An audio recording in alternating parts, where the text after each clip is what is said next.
पिछले वीडियो में हम लोग चार्टर एक्ट ऑफ 1813 देखा था। इस बार में हम चार्टर एक्ट में एक कदम आगे बढ़ते हैं और चार्टर एक्ट 1833 देखते हैं। क्या था 1833? तो ये एक जो था ना, वो फाइनल स्टेप था सेंट्रलाइजेशन ऑफ ब्रिटिश इंडिया का। उसके बाद इसका कुछ फीचर देखते हैं क्या था। It made the governor general of Bengal as governor general of India. Governor general of Bengal को हटा करके इसने गवर्नर जनरल ऑफ इंडिया बना दिया। मतलब पहले कोई एक प्रेसिडेंसी का गवर्नर जनरल था जो बंगाल का था, अब इसको पूरा इंडिया का बना दिया गया। And vested in him all civil and military power, और उसको सारा सिविल और मिलिट्री पावर दे दिया गया। The act created for the first time, ये जो एक्ट था वो फर्स्ट टाइम क्रिएट किया गया। Government of India having authority over the entire territory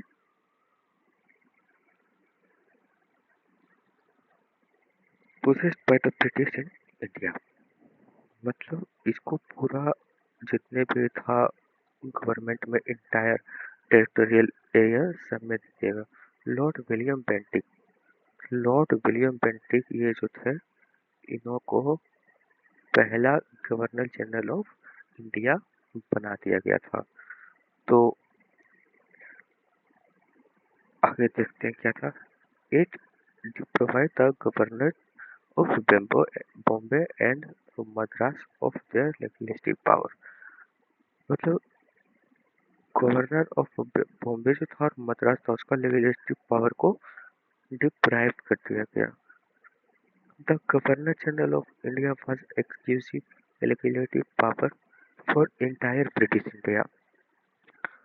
The law made under the previous act was regulation, while law made under this act called act। हाँ, तो ये important है। आज तक जितने भी बने थे एक्ट को, लॉ को, उसको अब तक रेगुलेशन कहा जाता था। इसके पहले रेगुलेशन कहा जाता था, लेकिन इसके बाद यहाँ पर एक्ट कहना स्टार्ट कर दिया गया। It ended the activity of East India Company as a commercial body।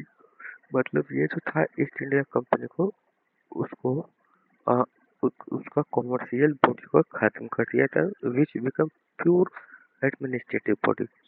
वो व्यापार करने के लिए आया था ना, उसका व्यापार ही खत्म कर दिया गया और यहाँ पे क्या किया, उसको पूरा का पूरा कॉमर्शियल बॉडी खत्म कर दिया, एडमिनिस्ट्रेटिव बॉडी बन गया।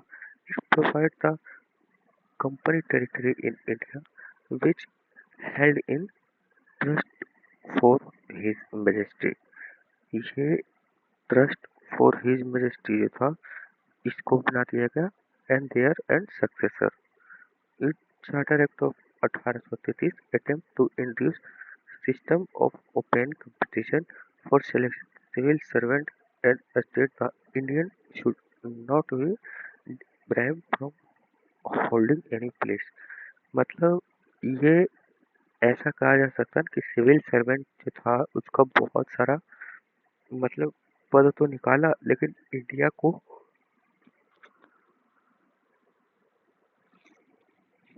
इंडियन इसमें पार्टिसिपेट नहीं कर सकते थे। Office and employment under the company, मतलब ऑफिस जो था और एम्प्लॉयमेंट जो था वो अंडर कंपनी के था। और even his provision negated after opponents court of director. तो हमने देखा कि चार्टर एक्ट ऑफ 1833 क्या है। आगे वीडियो में हम देखने वाले हैं फाइनल चार्टर एक्ट ऑफ 1853। तो चलिए मिलते हैं उसी वीडियो में।